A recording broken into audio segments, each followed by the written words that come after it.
was a real little kid, I used to have those glow-in-the-dark stars. You have those on your ceiling in your room. I realized that my whole life I would look up in the night sky and I saw them the same way I did when I was a kid, which is they were all on the same dimensional plane.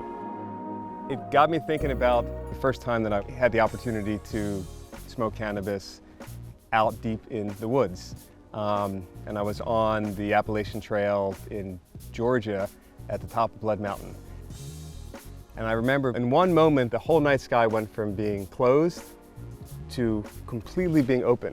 Like it revealed its dimensionality, like the distance between the stars revealed itself. The notion that the plant specifically was able to so radically change my perspective of such an important part of my experience, I think that for me really established a deep respect for what this plant had to offer. That sort of set me on a path for the next almost the better part of 10 years. I was living in the woods whenever possible and studying Tibetan Buddhism with this idea that I was going to become a monk.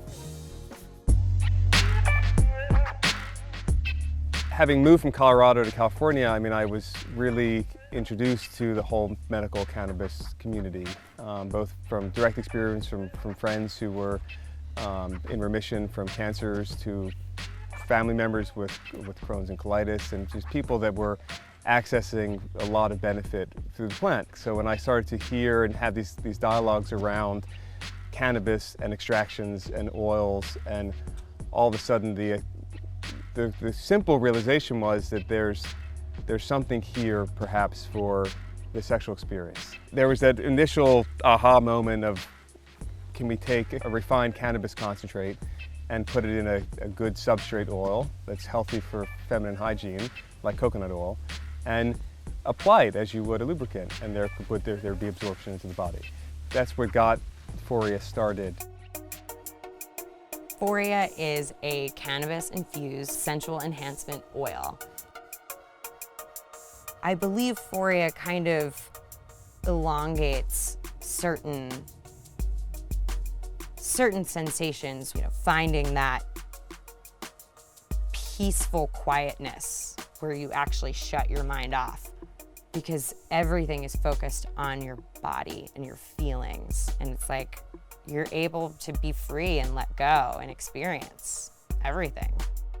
It's been fascinating for me in the cannabis industry, because one of the pieces that seems to be a consistent connector is this notion of empathy.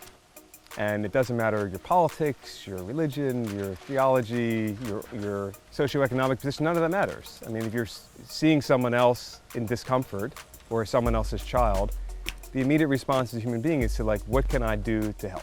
That's what's driving this whole industry. That's really the fuel of this industry. Helping people and hearing their stories and having them excited to come to us and say thank you. It's really incredible. Where I really see things changing is sort of more in the hearts and minds of people in terms of how they're looking at this plant. And they're no longer seeing it as a countercultural thing, but it's a fuel. So actually to help create the things that we all want to see in the world, which is a world with less suffering.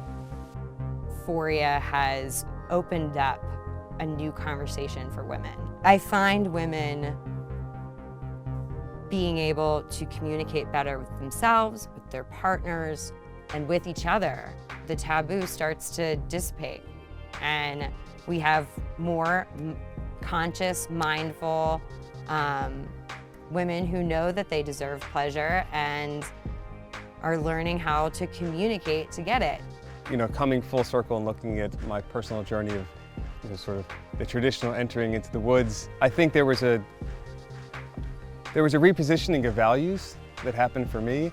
Essentially, something has to happen inside of individuals. There has to be something that's motivating each of us to have a radical state shift in terms of how we're thinking about our time on the planet together.